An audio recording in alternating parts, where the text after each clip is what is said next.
जय माता दी दोस्तों, हर हर महादेव। स्वागत है आपका हमारे YouTube चैनल अभव्या वर्ल्ड में। दोस्तों, आज की इस वीडियो में हम आपके लिए सोम प्रदोष व्रत की कथा लेकर आए हैं। जो प्रदोष व्रत सोमवार के दिन पड़ता है वह प्रदोष सोम प्रदोष व्रत कहलाता है।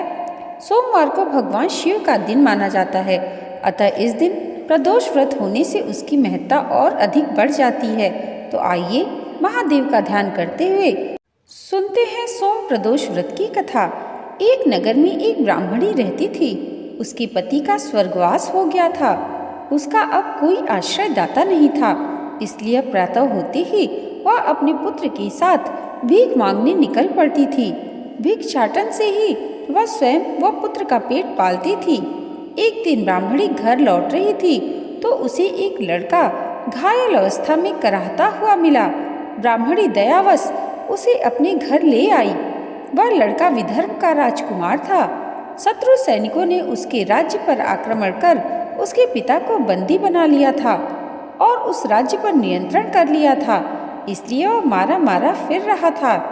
राजकुमार ब्राह्मण पुत्र के साथ ब्राह्मणी के घर रहने लगा। एक दिन अंशुमती नामक एक गंधर्व कन्या ने राजकुमार को देखा और उस पर मोहित हो गई। अगले दिन अंशुमती अपने माता पिता को राजकुमार से मिलाने लाई। उन्हें भी राजकुमार भा गया। कुछ दिनों बाद अंशुमती के माता पिता को शंकर भगवान ने स्वप्न में आदेश दिया कि राजकुमार और अंशुमती का विवाह कर दिया जाए। उन्होंने वैसा ही किया।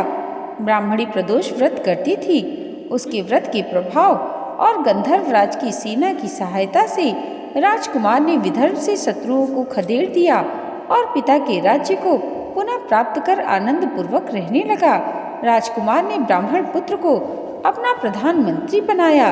ब्राह्मणी के प्रदोष व्रत के महात्म्य से जैसे राजकुमार और ब्राह्मण पुत्र के दिन फिरे, वैसे ही शंकर भगवान अपने अन्य सभी भक्तों के दिन भी फेरते हैं। हर हर महादेव। दोस्तों, आइए अब जानते हैं सोम प्रदोष व्रत की सरल पूजा विधि।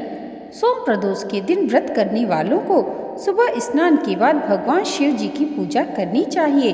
पूजन के समय भगवान शिव, माता पार्वती और नंदी का पंचामृत व गंगा जल से स्नान करें। अब बेलपत्र, गंध, चावल, फूल, धूप, दीप, नैवेद्य, फल, पान, सुपारी, लौंग और इलायची चढ़ाएं। त्रयोदशी के दिन प्रदोष काल में पुनः शिव जी का पूजन करना चाहिए, अतः सायंकाल में प्रदोष के समय पुनः स्नान करके स्वच्छ धुले हुए वस्त्र धारण करके इसी तरह से शिव जी की पूजा करें। फिर घी और शक्कर मिले मिष्ठान अथवा मिठाई का भोग लगाएं। अब 8 दीपक 8 दिशाओं में जलाएं। इसके बाद शिव जी की आरती करें।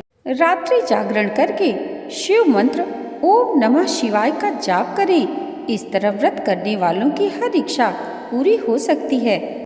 अतः सोम प्रदोष व्रत करने वालों को इसकी कथा अवश्य पढ़नी अथवा सुननी चाहिए तथा इस सरल पूजन विधि से भोलेनाथ की पूजा करके इस दिन का लाभ पा सकते हैं।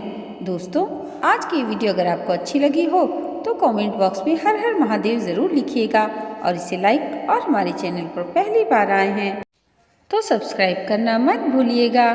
भगवान भोलेनाथ और माता पार्वती की कृपा आप सबके जीवन पर सदैव ऐसे ही बनी रहे, इसी मंगल कामना के साथ मिलते हैं अगले वीडियो में। तब तक के लिए जय माता दी।